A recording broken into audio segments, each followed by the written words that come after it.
Sessions court ನಿಗದಿಪಡಿಸಿದ್ದಂತಹ ಸಮಯ 2 ಗಂಟೆ 45 ನಿಮಿಷ. ಕೆಲವೇ ಕ್ಷಣಗಳಲ್ಲಿ ಕೋರ್ಟ್ ಕಲಾಪ ಆರಂಭ ಆಗಲಿದೆ. ಕೋರ್ಟ್ ಹಾಲ್ನಲ್ಲಿ ಆತಂಕದಲ್ಲೇ ಕುಳಿತಿದ್ದಾರೆ ದರ್ಶನ್ ಮತ್ತು ಪವಿತ್ರ ಅಂತಕ್ಕಂಥ ಮಾಹಿತಿ ಬರ್ತಾ ಇದೆ. ಬಾಡಿದ ಮುಖ, ಬಸವಳಿದ ದೇಹ, 81 ದಿನ ಜೈಲುವಾಸ ಅಂದ್ರೆ ಇನ್ನೇನು ಮತ್ತೆ. ಕಂಗಾಲಾದಂತೆ ಕಂಡು ಬಂದಿದ್ದಾರೆ ದರ್ಶನ್, ಕಂಗಾಲಾದಂತೆ ಕಂಡು ಬಂದಿದ್ದಾರೆ. ದಯನೀಯ ಸ್ಥಿತಿಯಲ್ಲಿದ್ದಾರೆ ಕೊಲೆ ಆರೋಪಿ ದರ್ಶನ್. ಸಾಮಾನ್ಯವಾಗಿ ದರ್ಶನ್ರನ್ನ ನೋಡಿರ್ತೀರಾ ನೀವು ಎಲ್ಲವೂ ಕೂಡ ಭಾರಿ ಸದೃಢ ವ್ಯಕ್ತಿತ್ವ, ಸದೃಢ ದೇಹ, ಅಜಾನಬಾಹು. ಆದರೂ ಕೂಡ ದೇಹ ಸೊರಗಿದೆ, ಬಾಡಿದೆ ಮುಖ, ಬಸವಳಿದಿದೆ ದೇಹ.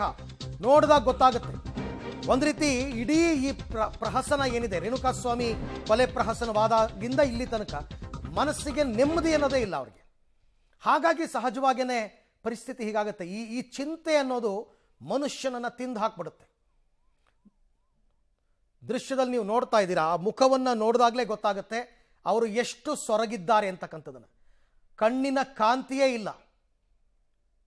ಹಣೆಗೊಂದು ಕುಂಕುಮ ಇಟ್ಟಿರೋದು ಬಿಟ್ಟರೆ ಈ 81 ದಿನಗಳಲ್ಲಿ ಅವರು ಅನುಭವಿಸಿರುವಂತಹ ಕಷ್ಟಗಳು ಏನು ಎತ್ತ ಎಲ್ಲವನ್ನೂ ಮುಖನೇ ಹೇಳ್ತಾ ಇದೆ, ಕಣ್ಣೇ ಹೇಳ್ತಾ ಇದೆ. ಆಗ್ತಾ ಇಲ್ಲ. ಯಾಕಂದರೆ ಸುಪ್ಪತ್ತಿಗೆಯಲ್ಲಿ ಬದುಕ್ತಾ ಇದ್ದಂತಹ ವ್ಯಕ್ತಿಯೊಬ್ಬ ಏಕಾಏಕಿ ಜೈಲಿನಲ್ಲಿ, ಅದು ಬ್ಯಾರಕ್ ಒಂದರಲ್ಲಿ 8x4 ಜಾಗದಲ್ಲಿ 81 ದಿನ ಕಳೆದಿದ್ದಾರೆ ಅಂತಂದರೆ ಹೇಗೆ? ಅದರಲ್ಲೂ ಈ ಸರ್ತಿ ಅಂತೂ ಏನೇನೂ ಫೆಸಿಲಿಟಿ ಇಲ್ಲ, ಕೊಡೋದಕ್ಕಿಂತ ಕಡಿಮೆನೇ ಕೊಟ್ಟಿದ್ದಾರೆ ಅಂತ ಇವ್ರ ಆರೋಪ. ಸೊ ಹಾಗಾಗಿ ಅದೆಲ್ಲವನ್ನ ಮುಖನೇ ಹೇಳ್ತಾ ಇದೆ, ಎಲ್ಲವನ್ನ ಮುಖ ಹೇಳ್ತಾ ಇದೆ. ಭವಿಷ್ಯದ ಚಿಂತೆ ಮುಖದಲ್ಲಿ ಆವರಿಸ್ಕೊಂಡಿದೆ. Face is the index of mind ಅಂತ ಕರೀತಾರೆ. ಅದೆಲ್ಲವೂ ಕೂಡ ದರ್ಶನ್ ಮುಖದಲ್ಲಿ ಗೊತ್ತಾಗ್ತಿದೆ. ಈ ಒಂದು ಅವರು ಮುಖವನ್ನು ಮುಚ್ಕೊಂಡಿದ್ದಾರೆ ಮಾಸ್ಕಲ್ಲಿ, ಹಾಗಿದ್ರೂ ಗೊತ್ತಾಗ್ತಾ ಇದೆ. ಬಟ್ ಒಂದು ಸೆಟಲ್ಡ್ ಮೈಂಡ್ ಸೆಟ್ ಅನ್ನೋದು ಇರೋದೇ ಇಲ್ಲ ಈ ಸಂದರ್ಭದಲ್ಲಿ. ಆತಂಕ, ದುಃಖ, ದುಗುಡ, ಟೆನ್ಷನ್ ಎಲ್ಲದಕ್ಕಿಂತ ಹೆಚ್ಚಾಗಿ ಢವ ಅಂತ ಇರುತ್ತೆ. ಫ್ಯೂಚರ್ ಏನು ಎತ್ತ ಏನೂ ಗೊತ್ತಿಲ್ಲ ಇವಾಗ.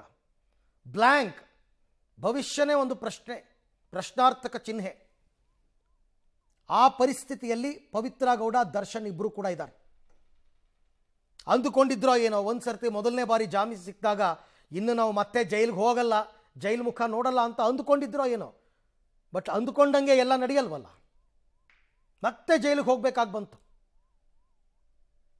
ಸೊ ಹಾಗಾಗಿ ಈಗ 81 ದಿನವನ್ನು ಕಳೆದಿರ್ತಕ್ಕಂಥ ದರ್ಶನ್ ಮುಖ ಕಳಾಹೀನವಾಗಿದೆ. ಮುಖದಲ್ಲಿ ಕಳೆಯೇ ಇಲ್ಲ ಅನ್ನೋ ರೀತಿಯಲ್ಲಿದೆ. ಅವ್ರು ಜಾಮೀನು ತಗೊಂಡು ಬಂದಾಗ 6 ತಿಂಗಳು ಹೊರಗಡೆ ಇದ್ದಾಗ ಪಿಕಪ್ ಆಗಿದ್ರು, ಶೂಟಿಂಗ್ಗೆ ಅಂತ ಬೇರೆ ದೇಶಕ್ಕೆಲ್ಲ ಹೋಗಿ ಬಂದಿದ್ರು. ಕೋರ್ಟ್ ಕಲಾಪ ಆರಂಭ ಆಗಿದೆ ಅಂತಕ್ಕಂಥ ಮಾಹಿತಿ ಇವಾಗ ಸದ್ಯಕ್ಕೆ ಲಭ್ಯವಾಗ್ತಾ ಇದೆ. ಕೋರ್ಟ್ ಕಲಾಪ 2 ಗಂಟೆ 50 ನಿಮಿಷ